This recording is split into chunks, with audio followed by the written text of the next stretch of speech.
Sieht so aus, als wären alle wieder verbunden. Herzlich willkommen zurück nach unserer Kaffeepause sozusagen. Haben wir jetzt ein ganz spannendes Thema heute Nachmittag. Wir haben Gäste aus Holland hier. Und zwar hat die Stadt München eine Kooperation mit der City of Amsterdam. Und in diesem Fall geht es darum, dass nicht nur Mode gezeigt wird. Vielleicht haben Sie es da hinten schon gesehen. Es ist ein ganz großer Stand mit spannenden Designs aus Holland. Hier geht es auch vor allem um Wissenstransfer. Und in diesem Zusammenhang werden wir jetzt heute Nachmittag 3 Slots haben. Die Herrschaften werden sich selber vorstellen, weil sie können ihre Namen deutlich besser aussprechen als ich. Und ich muss nur kurz anmerken, der Vortrag wird in Englisch sein, aber Sie können sich freuen auf das, was es jetzt zu hören gibt. Herzlichen Dank.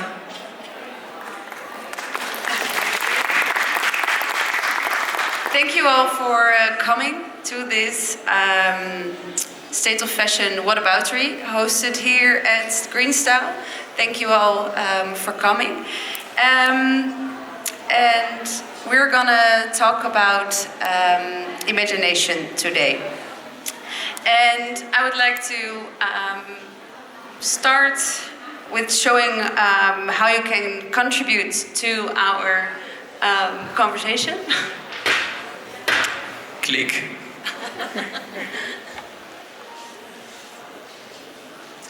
Okay, so I will just continue. Today we'll be talking with Peter Leverink, founder of the Mode Foundation, and Johannes Offerhaus, fashion designer based in Berlin. But before that, I would like to take a minute to introduce State of Fashion to you all. Oh, we don't have... Okay. There will be images in a minute. But for now, State of Fashion stems from a long tradition.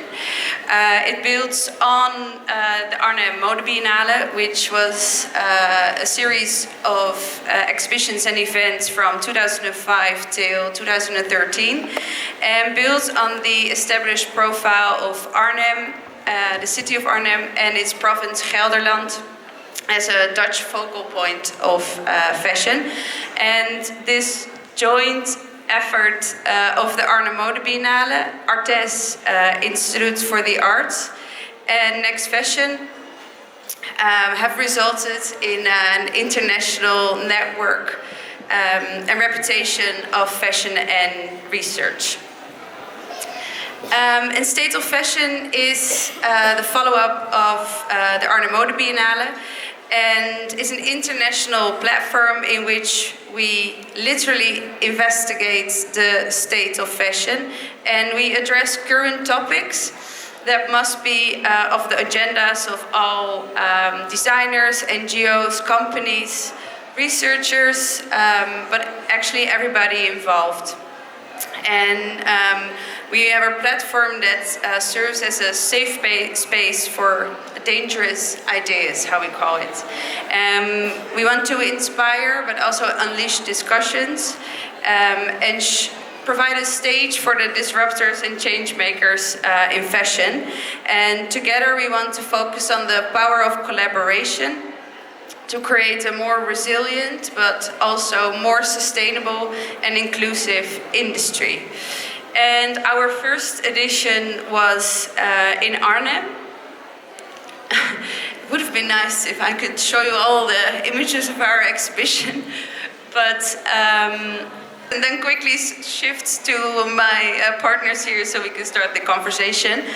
But basically in Arnhem we had an exhibition curated by José Teunissen in which we showed 50 designers, platforms, ideas, initiatives, all focused on a more healthier industry, a more sustainable industry.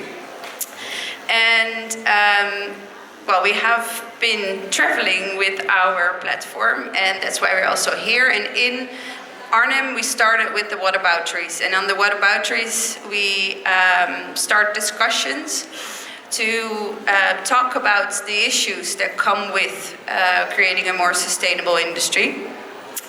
And today, we're gonna, as I said before, we're gonna focus on imagination. And this is based on our manifesto, which, images. Yeah, those. Peter, Johannes.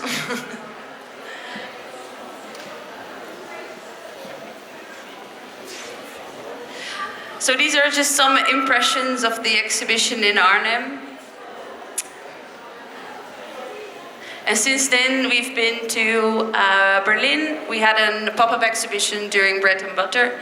And the research of the future of living materials also traveled and showed the results of alternative materials. And this is the manifesto I just mentioned, and all of our whatabouteries were based on one of the hashtags. And today we have our 10th, and we focus on imagination. So let's start, and I will introduce our guests.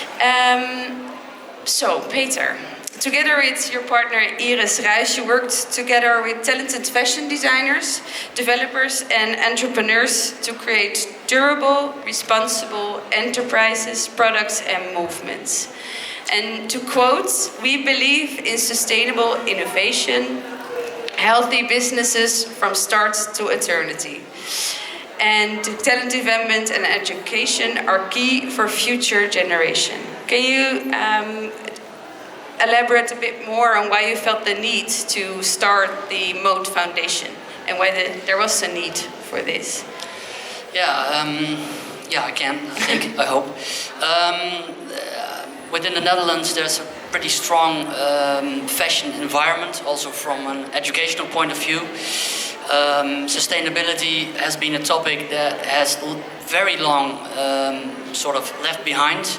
I don't know, maybe the situation in Germany is the same, but in the Netherlands, definitely it was for far too long a non-interesting topic for fashion designers and startups in fashion. Being in the fashion industry for 25 years myself, I thought it was time that we tried to do something about that on a bigger scale, a scale that actually could make a difference. On one hand, from an educational point of view, I'm principal design lecturer at the Amsterdam Fashion Institute as well. So we changed the learning line there over the last 5 years into a completely sustainable learning line. And I thought for all the consultancy jobs and all the help we try to give to fashion startups, it is also necessary to have a place, a institute, faces, people that actually can help startups and fashion entrepreneurs, but help them in a healthy and solid way, a way that they can actually build a healthy company, healthy for the environment and the planet, but also healthy for themselves, as in growth, and that's what we try to offer. Yes, clear. And it's a new foundation, relatively new, and you also organized an event in Amsterdam recently to get the message out there. What are the aims for the future with Mode? Is it? Well, I think that our aim is quite simple, and that's the fact that we help designers to build businesses and to become more successful in a greener way on a national but also international scale. And we help them with professional backup within finances, within actually each area we can offer a network that can help them. But besides that, with the event, we tried also to reach out to a larger audience within the city of Amsterdam, and we tried to create more awareness with the event. What we did is we gathered a few tons of textile waste from the city of Amsterdam. We made a designer over a couple of days create a new collection with that. It was one of the topics we addressed, textile waste, and we actually saw that quite a large audience is extremely interested in this, and that's a very good sign. We had over 4 days we had 5,000 people, and I think that people are really ready for it. Definitely. Johannes, you were part of one of the master classes. If you have the images before this one, you can see you explaining some of your work. And I will quickly introduce you before we talk further about this. Yes, so Johannes, you graduated cum laude from Artes Institute for the Arts, the art school in Arnhem, in 2016. And since then you have been developing collections focusing on interactive pieces, performances, and movement. I've read that you tend to classify your professions as somewhere between a designer and an engineer. And we, as State of Fashion, also have a special link with Johannes and his work, because he created this statement video for to illustrate our manifesto. So I think we should take a moment to take a look at it.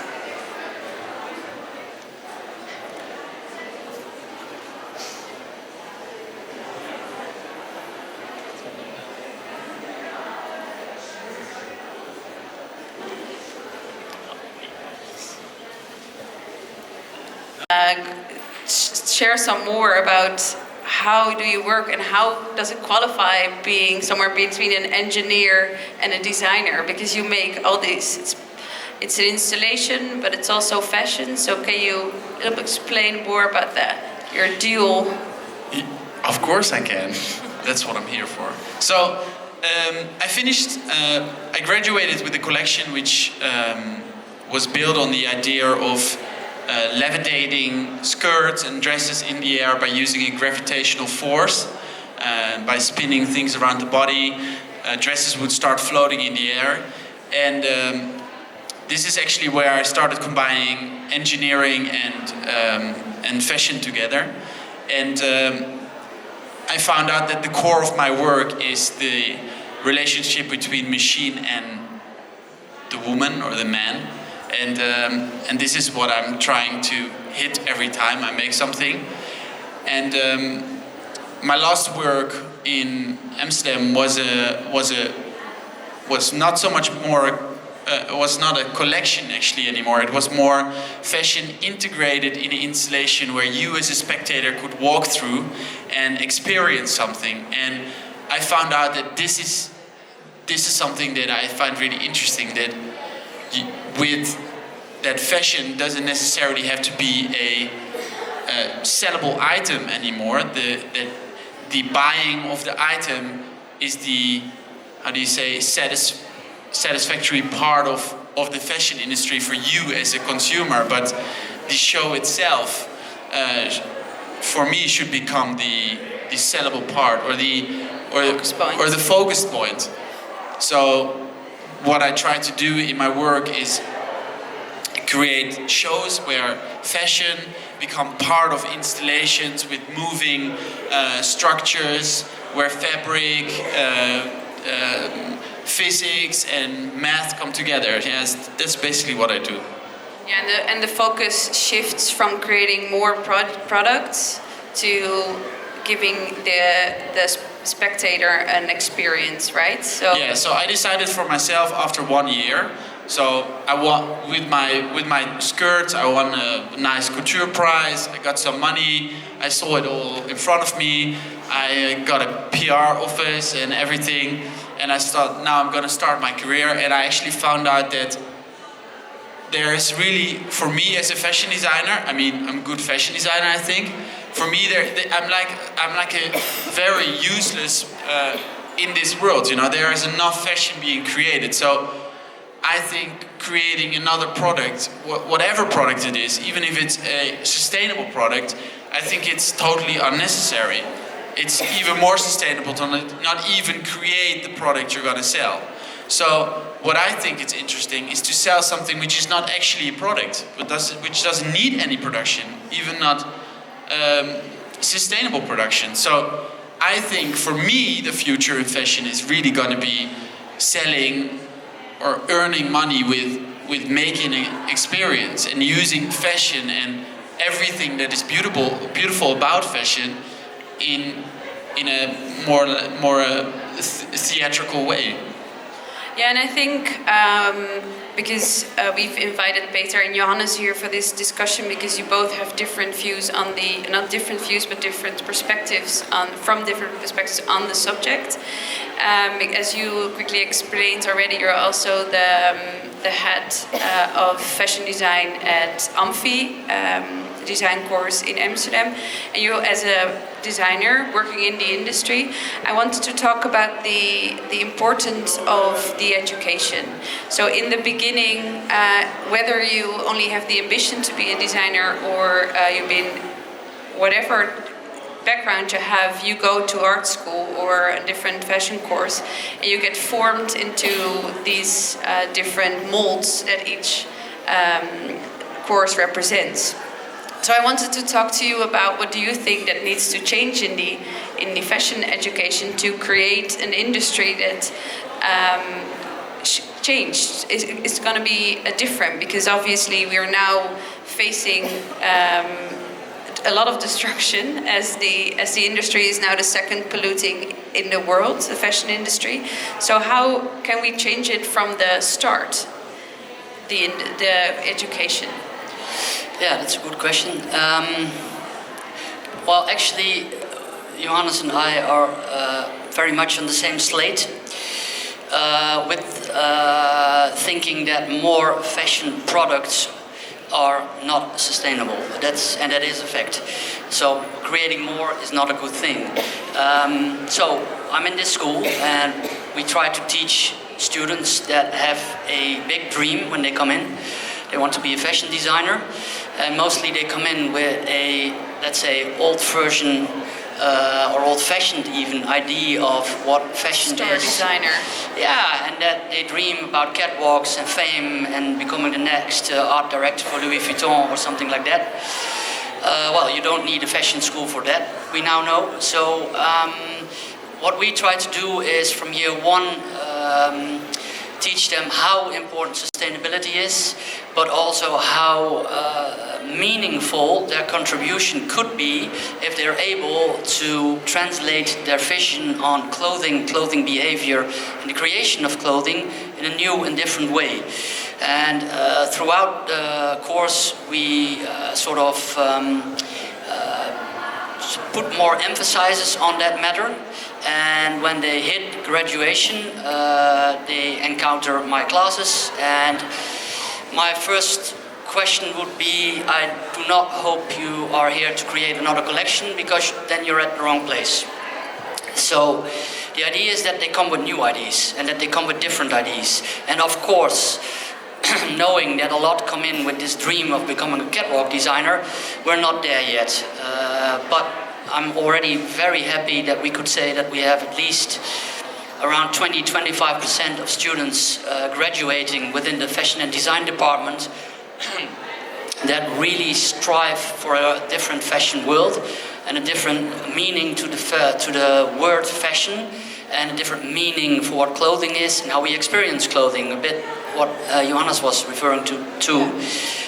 So now we can offer the possibility to graduate purely on a research. For instance, last year we had someone researching pigments from bacteria, or you could graduate as a virtual designer like Amber sitting over there. She will be talking to you later on. We try to offer an infrastructure within our institute that we can help students to realize their dream, but then a new dream and not something that's over the hill. Yes, do you have anything to contribute to that? Because you recently graduated and now you're in the real world practicing your own work as a designer. Are there now things you realized you've missed to create a lasting? I think I missed a lot. No, I come from a very traditional fashion school where it was, at one point it was considered, I'm sitting next to you, but at one point my school was considered the best school in Holland, which it was. And then, but it's very traditional. We had like drawing, making patterns, the very traditional way. And now I come into a world where well, I do something different as a designer, so I would have loved to learn more about 3D design,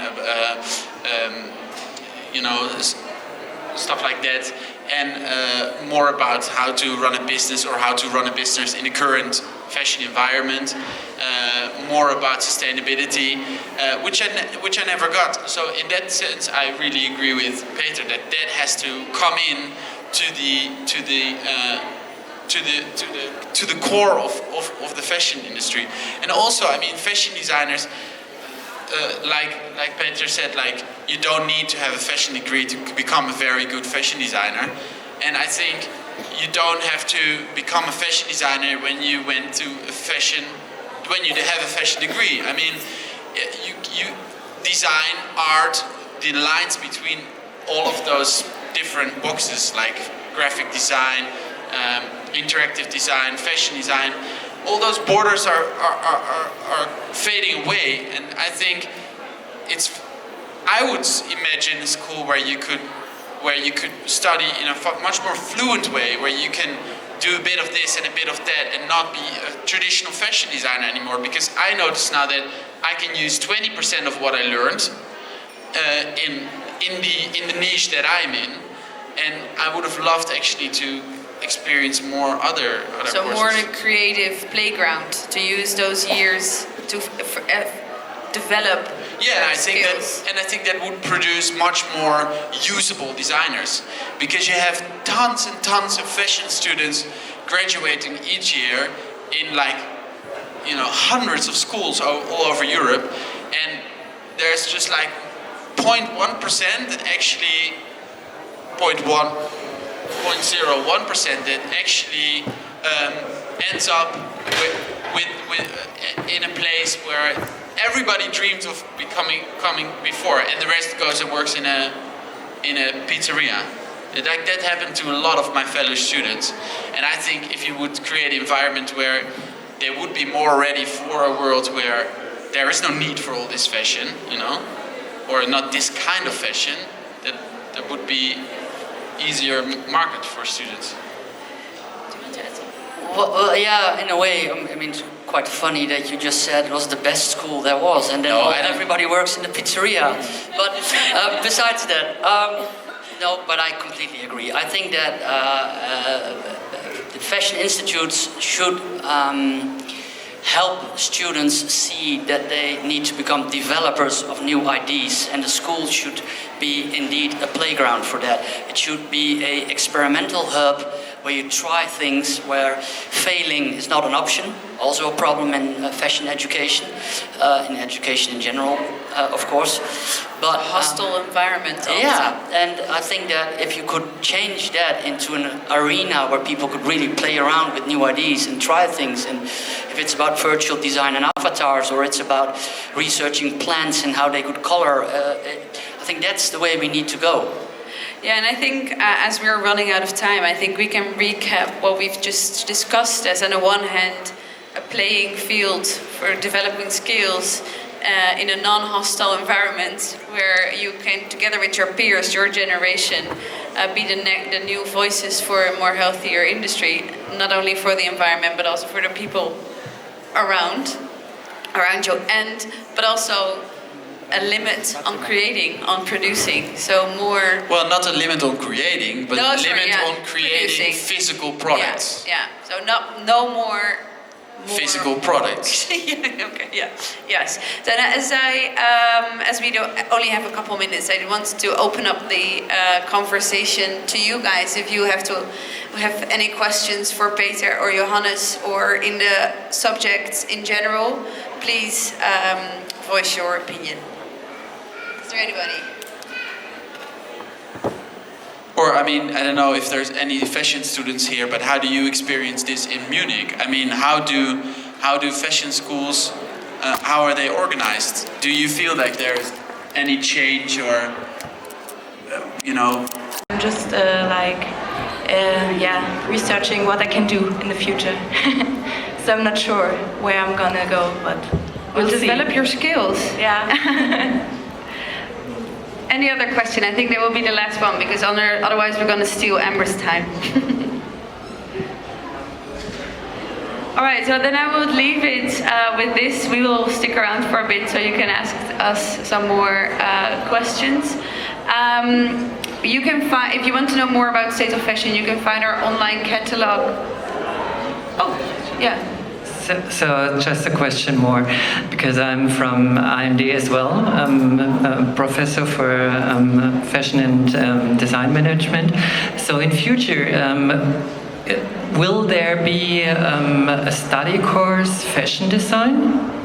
Or is this just all branches of design are getting one, development and design is getting one, or is there? There definitely will be. I mean, how I see the world now is that, you know, we're going into a world where everything has to, you know, everything has to become environmental friendly, yeah? And we have to find a new way of doing things. And that creates a very boring environment where there are a lot of students starting these, doing these concepts with sustainability and all this kind of stuff. And sustainability should become the standard. And after that, we have to, you know, there still will be people that want to be individual, and there still will be people that want to express their creativity, and we just have to find a new way of doing that. So I think it will be in non-physical products, you know.